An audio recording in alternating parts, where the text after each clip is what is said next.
just 46 days after revelations that Cambridge Analytica harvested millions of Facebook profiles to predict and influence voters in the US election and Brexit referendum, the data analytics company has announced it will close. So too will its parent company, SCL Elections.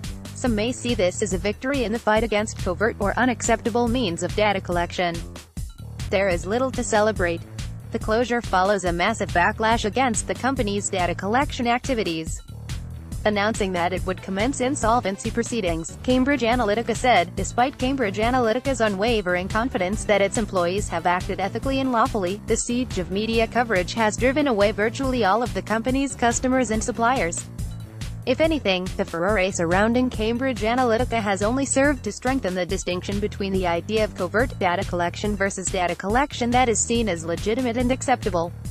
The routine gathering and monetization of vast amounts of personal data, currently undertaken on a daily basis by various actors and digital platforms especially, has been normalized. Read more. If it's free online, you are the product. Legitimate means of data collection hinge upon the idea that users are seen to have explicitly allowed it by accepting the terms and conditions of service. But how many users understand what they sign up for when they tick the terms and conditions box? These agreements are characterized by their extreme complexity and vast length. It takes about 9 hours to read the 73,198 words of Amazon Kindles. Then there's the fact that some entities legally gather data even on non-users, people who have not signed the terms of service. As Mark Zuckerberg recently admitted to Congress, Facebook routinely gathers data on non-members and, remarkably, the only way for non-members to remove the data gathered on them is to join Facebook. There is also a whole range of other questionable means that are used to collect our data, but which are not seen as problematic. For instance, we often have to opt out of having our data collected, instead of getting to opt into it. And there's the practice of our data being collected even after we log out of services. So what are the conditions that render legitimate data collection possible, and what are its broader societal consequences? We live in a world marked by the rise of data as a commodity, which is capitalized on by platforms that generate revenue from it. And they generate a lot of revenue. Facebook made $40 billion in revenues in 2017. Google, which also makes its money through selling user data to advertisers, made $109 billion in 2017.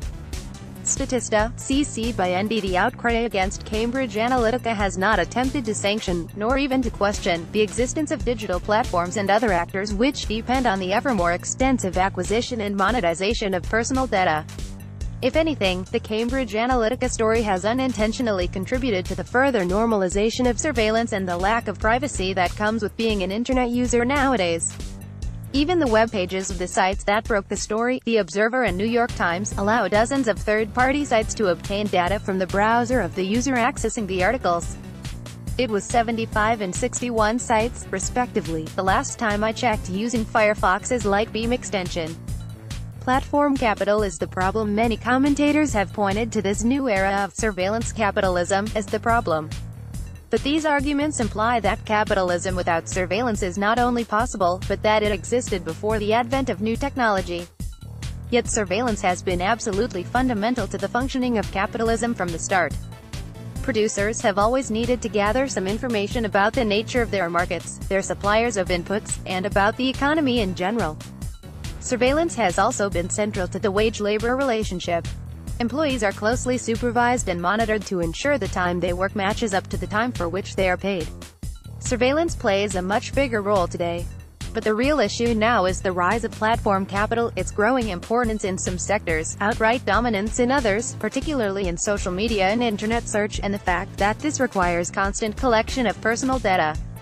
There are those who do see overt data collection as a problem, most notably civil society organizations such as Privacy International, Electronic Foundation Frontier or Tactical Technology Collective, and are campaigning for measures to protect people against these constant invasions of privacy. Plus, there are attempts by policymakers to introduce more stringent privacy rules, such as the EU's GDPR. But this remains a Herculean task. Those that would like to stop or curtail the way personal data is collected are up against multi-billion-dollar businesses whose profits directly depend on it.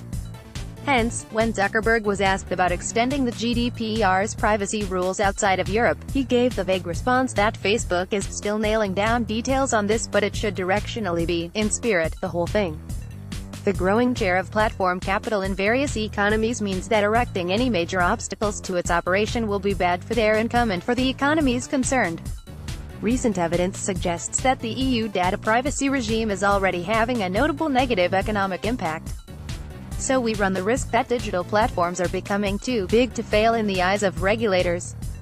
If citizens wish to regain at least some control over the data that concerns their private lives, they need to challenge platform capital as a whole, and not just individual actors such as Cambridge Analytica. The struggle to do so, however, will only get more difficult as the dominance of platform capital keeps growing.